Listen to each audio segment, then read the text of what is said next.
In the introduction to your new book, Extraterrestrial, you write, "This book confronts one of the universe's most profound questions. Are we alone?" Over time, this question has been framed in different ways.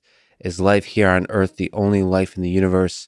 Are humans the only sentient intelligence in the vastness of space and time? A better, more precise framing of this question would be this. Throughout the expanse of space and over the lifetime of the universe, are there now or have ever been other sentient civilizations that, like ours, explored the stars and left evidence of their efforts? So let me ask, are we alone? That's an excellent question. For me, the answer is sort of clear because I start from the principle of modesty. If we believe that we are alone and special and unique, that shows arrogance. My daughters, when they were infants, they tended to think that they are special, unique, and then they went out to the street and realized that other kids are very much like them, and then they developed a sense of a better perspective about themselves. And I think the only reason that we are still thinking that we are special is because we haven't searched well enough to find others that might even be better than us. I say that because I look at the newspaper every morning and I see that we do foolish things. We are not necessarily the most intelligent ones. And if you think about it, if you open a recipe book, you see that out of the same ingredients, you can make very different cakes, depending on how you put them together and how you heat them up.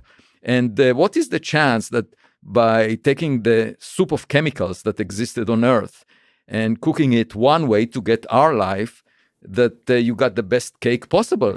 Yeah. I mean, we are probably not the sharpest cookie in the jar.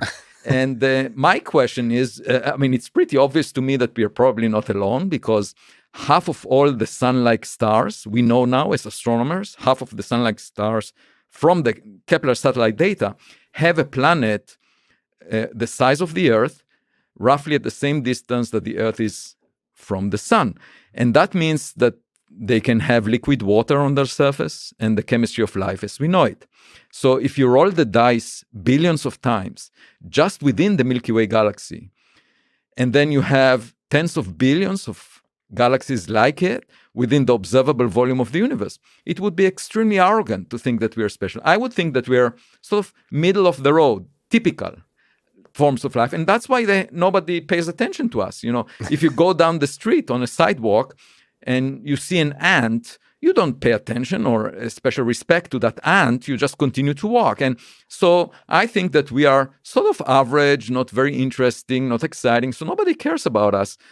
We tend to think that we are special, but that's a sign of immaturity. And we're very early on in our development. So. Yes, that's another thing, that we have our technology only for 100 years, and it's evolving exponentially right now on a 3-year time scale. So imagine what would happen in 100 years, in 1,000 years, in 1,000,000 years, or in 1,000,000,000 years. Now, the sun is actually relatively late in the star formation history of the universe. Most of the sun-like stars formed earlier.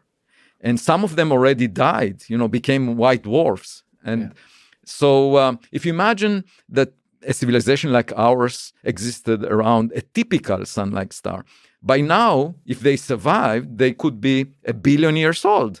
And then imagine 1 billion-year technology. It would look like magic to us. An approximation to God. We wouldn't be able to understand it. And so, in my view, we should be humble. And by the way, we should probably just listen and not speak, because there is a risk, right? If you are inferior, there is a risk. If you speak too loudly, something bad may happen to you.